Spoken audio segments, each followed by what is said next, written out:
Hey there, E.H. Howard here, and it's time for an Unscripted again, and who knows what's going to happen, right? I say that like this is going to be Springer all the time, and it never really is, right? So, let's lower the expectations a bit, all right? So this is Unscripted, as I said. This is where I kind of talk about things that are important to the self-employed small home business owner. However, there's some things that we don't really always talk about or we don't really fully understand. I talk with my hands a lot, spirit fingers. And I think we need to talk about them, okay? Like there's things that just are happening that we need to chat, okay? Have a little chat about. And today's I wanted to talk about was, there's something in the air. There's something going around, and the thing is, it's hard to put into words. It's hard to figure out. And I've been talking to a lot of people lately, in all spectrums, okay, from big business down to, hairdressers and nail salons and those types of things, okay? And this is kind of affecting everybody. And the question before us, all of us, has been, where the fuck did the people go?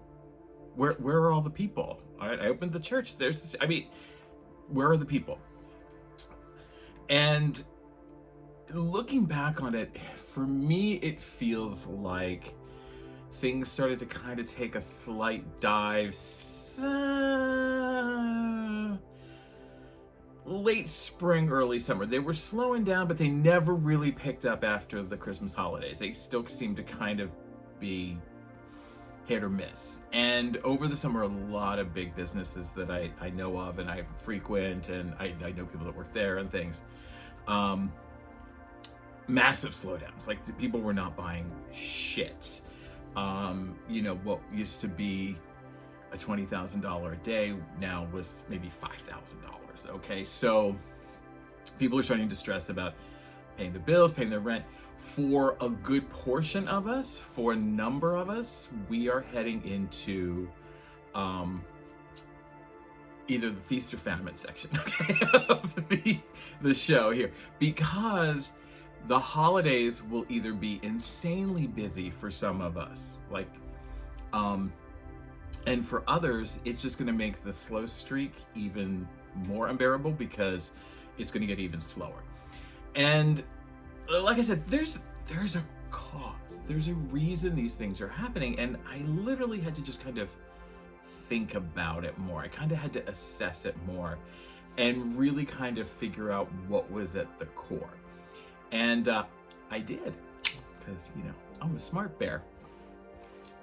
And what I think it is uncertainty, okay? And it came to me because I was reading this book, Make It Stick, by Chip Heath, and I can't remember his brother. I want to say Dale, but I don't think it's Chip and Dale, okay? That would have had me fucking laughing, okay? Taking advice from Chip and Dale? Yeah, no. It's Chip and somebody, Heath, or whatever. I'll put it in the description below. It's a great book. It's a really great book. It led me on the path to coming up with a lot of my own ideas, taking some of their ideas and kind of really formulating them for small businesses and self-employed businesses, and really kind of understanding how to make things more stickable for everybody. But that's a whole separate video. They talked about it when consumers stop purchasing, when consumers are struggling with buying things, it is always basically a time of uncertainty.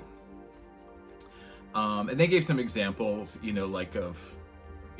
you can start feeling it in the stock market crash of 2008, wars and, things that are going on around the world, all right? And we are all, even if we're in our little homes in Orange County, we are still reeling from that. We kind of go back and forth with that. We're victims to that, so to speak. And I thought about it, and around the time when things were slowing down, there was a lot of uncertainty about the election and where we're going. And this is not a political video in any way, shape, or form. I want to talk about the broader issue of being an American, and every 4 years we have to deal with, at some level, potential upheaval and change. Things are going to change. We are a country constantly, constantly in change. That scares some people, that excites some people. But if you're a business owner, a small self-employed business owner, it kind of can be, it's a little too much. You're constantly on a sea of rough waters, because every election, something could change, particularly locally. If you're not paying attention to your local elections, there are rules and laws and things that are going to go into a place that can affect how you run your business, how successful your business is, and they are relatively out of your control except to vote. And so, for example, there is a county, a city, not far from here. It's kind of right around the corner. It's very colorful and orangey, one might say. And they are thinking about raising the sales tax to offset their budget fuck-ups.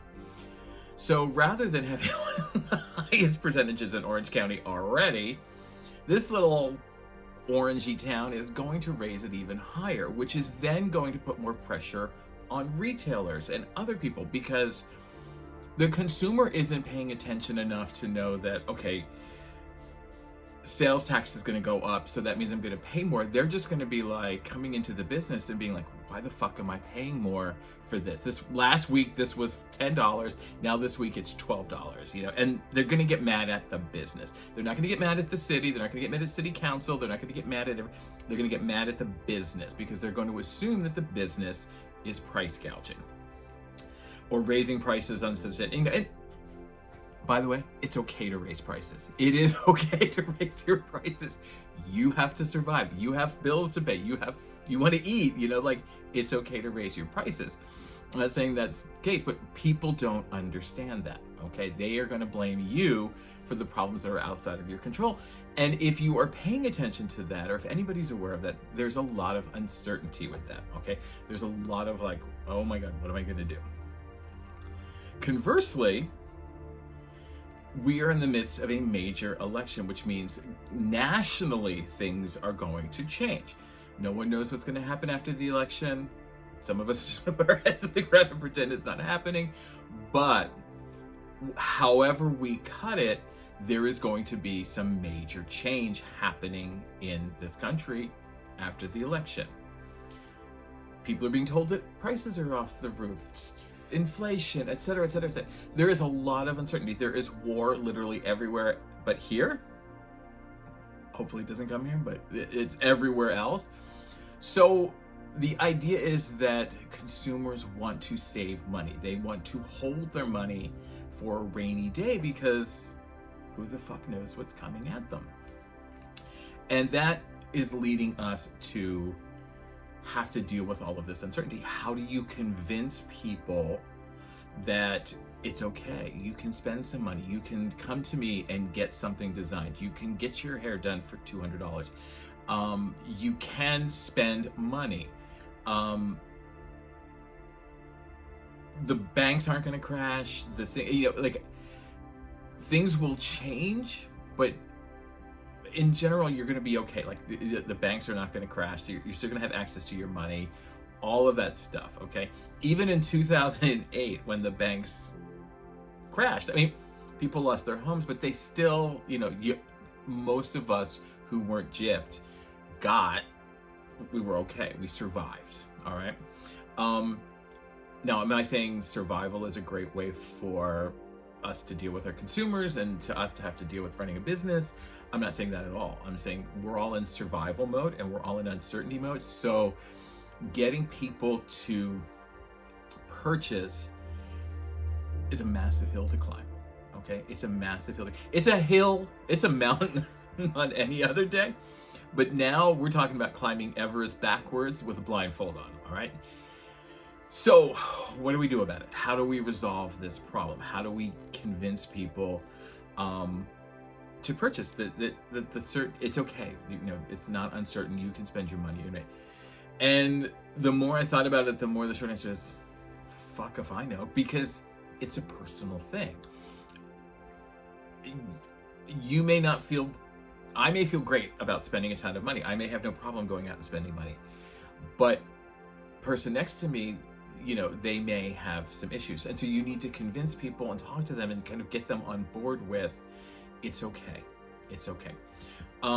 So for me, what I'm going to do in my business, what I'm going to do and encourage other people that I talk to that have control over their marketing and their design is really start reaching out to people, really start becoming like, let's get into pandemic mode thinking again, where we are really just, it's the cat. it's Lady Sif. It's third breakfast time. Kind of really get into that mode, pandemic mode again of, okay, I needed to stay in touch with people. I needed to make sure that they knew that I was there, because remember, consumers right now have a lot coming at them. They've got taxes, they got, you name it. They are as uncertain as the rest of us. They have all the same pressures that we do. We just need to remind them that it's okay to have those pressures. It's okay. We are here for you when you need me. Don't worry about it. I got you. And really use this as an opportunity to stay in front of them. Keep educating them about your business, what you do, why you're special, why you're unique, all of that stuff, so that when they are ready to purchase, all they remember is you and your business. And incentivize it a little bit. Hey, do a 2-for-1 sale. Come on in, we'll give you 10% off. Use this code. We need to get creative to battle the uncertainty. All right. So there are no bad ideas. There's just, if you're gonna sit on your laurels and do nothing, that's a bad idea, I guess. But there are no bad ideas. So whatever you want to try, just try it. Things that you've been putting off for a long time, because you certainly got some freaking time on your hands. So try those crazy things that you were thinking about, like, well, I wasn't sure this was gonna work, so, because if it doesn't work, who cares? We're still at the starting point. So feel free to try crazy things. Get out there, be creative, don't hold back. I'm gonna try to start to go, balls to the walls kind of thing too, and just try some stuff, see what happens. If people like it, they like it. If they don't, they don't. And that's okay. And that's kind of the sort of philosophy all the time. But I think right now there's more of a chance of taking a risk, okay? Now, the other side of uncertainty is we have uncertainty because we don't know if we're not working, money ain't coming in. And if money ain't coming in, we ain't paying bills. And that's a whole bit of stress, okay? So the way to deal with that is, yes, money's not coming in, but if I spend an hour reaching out to some consumers who might be uncertain, not only will I could kind of deepen the relationship and build that camaraderie even further than it already is, but I may just convince them to buy something, right? Like, that's the upside. If we go in thinking, oh, well, this is going to fail, I'm going to, this is a waste of time, I got to be doing, and I get wrapped up in that all the time. Like, if I'm not doing something, sitting at my desk being active 12 hours a day, then I've wasted the day. And spending an hour on the phone with somebody or half an hour talking to somebody can really lead you, A, into a better headspace because you'll feel better about everything, but B, it can really lead you to really connecting with people, really bonding with them, and then hopefully through that they may start to think, you know what, I do have a couple extra bucks I can spend with you. I'm gonna place an order right now. All right, so go for it. Take a risk.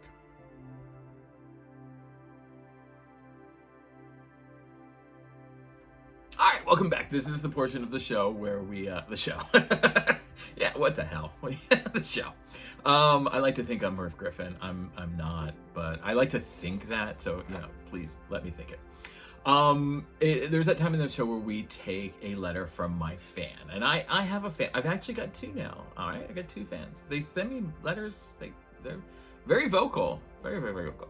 All right, so this one says, "Dear Mr. EH, sir, I love your show. I never miss an episode.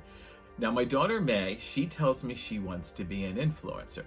Now, my dad and I are against it, but we thought we'd ask you what your opinion is. What advice would you give her to get her off this path that will lead to nowhere?" Stressed out in the burbs, Melanie from Corona. Well, influencer isn't a job, let's just say. No, I'm kidding. I really think that. I don't think influencer is a job, but I'm gonna get hate mail, but it's true. As I'm sitting here making videos, right? But here's the thing. Whatever you do, the core thing about influencers, the thing that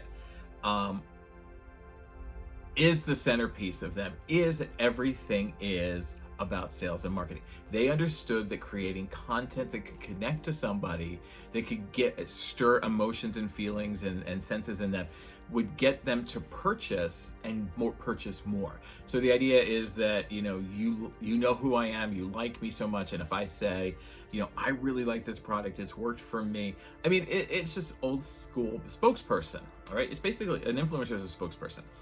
And there's no reason you can't be a spokesperson for yourself. Now, influencer in itself, just to kind of go out and look to be I'm going to be a spokesperson.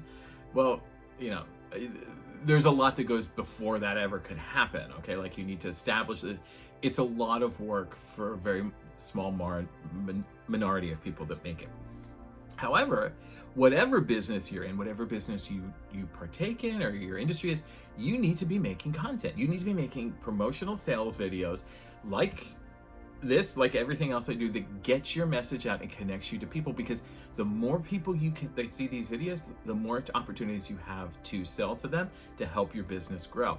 And networking can only take you so far, because you're trusting other people to make sure your message is clearly presented, that what you want to be said is said. It's a lot of work to create word of mouth marketing. However, isn't this word of mouth marketing? Aren't I telling you my message? You're getting it right from the horse's mouth. And if you're on something like TikTok, if you're on something like, Instagram, thousands and thousands of people will see your message. Now, that's a better pool than going to a networking event, right? It's the same thinking, it's the same principles, it's the same ideas, but now you are talking direct to your consumer. You're connecting with those people that can start a conversation with them. So my advice would be not so much to be an influencer, but, well, I guess be your own influencer, but start a business and then take those skills that you want to use to sell and market, and use them to sell and market your business. All right, so this has been another episode of Unscripted. I think it went pretty good. I didn't get off track too much. I didn't ramble too much. Yeah. All right, so I'm E.H. Howard. Follow me on social media. I'm literally E.H. Howard everywhere. Like, follow, subscribe. If it's on YouTube, Facebook, social, TikTok, you name it, I'm everywhere. Pop on over to my site, theehhoward.com. There, make sure you hit join and join the tribe, because we're doing all kinds of great stuff. You get some discounts in the store. We're going to do clinics and workshops and all kinds of things coming up in 2025.